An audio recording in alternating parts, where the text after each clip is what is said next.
The mountains of West Virginia hold many stories.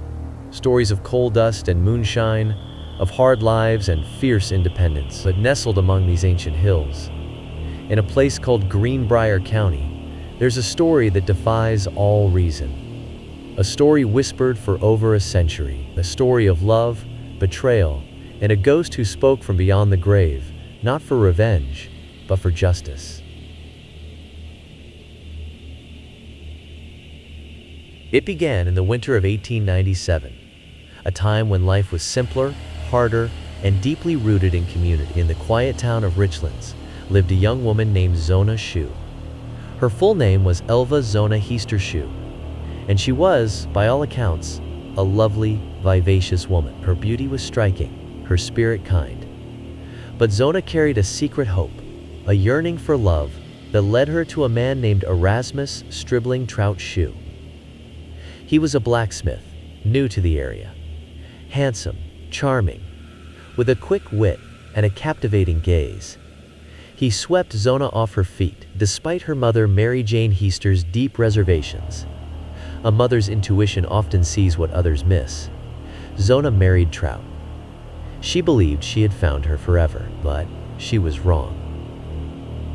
Just weeks into their marriage, on January 23, 1897, a neighbor's boy, sent by Trout to fetch meat, made a horrifying discovery. He found Zona Shue lying at the foot of the stairs in her modest home, lifeless.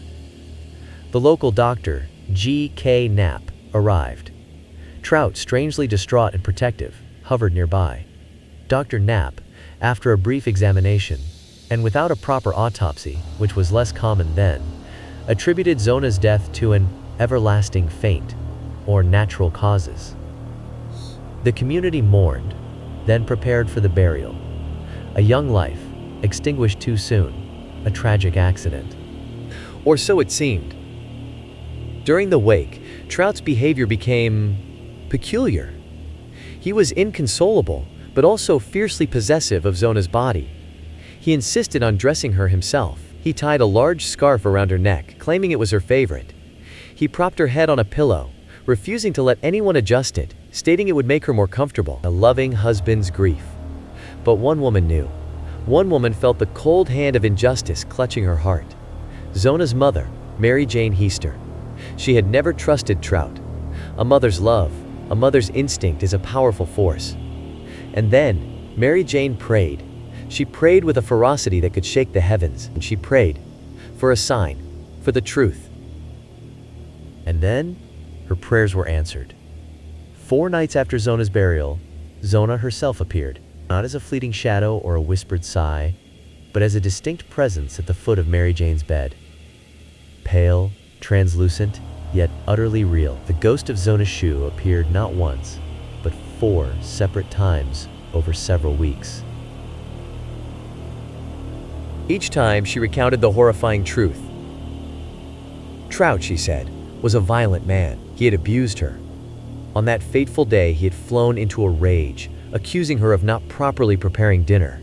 He had choked her, brutally.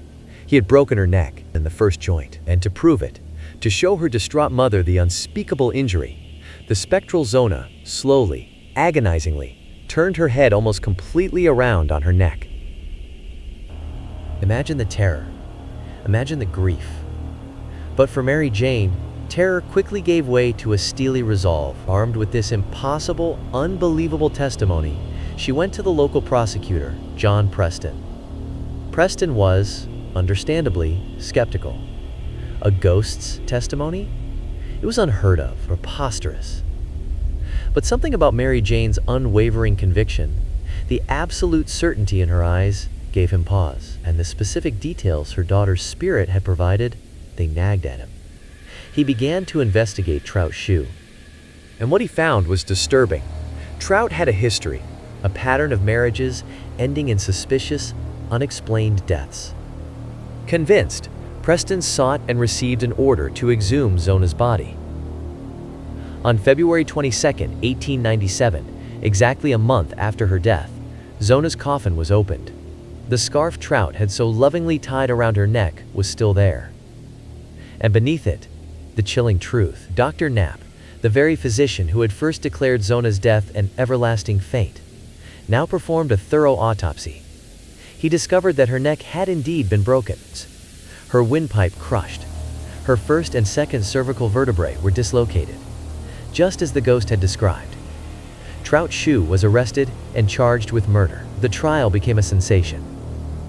The defense, of course, attacked Mary Jane Heaster, attempting to paint her as a grieving, delusional woman.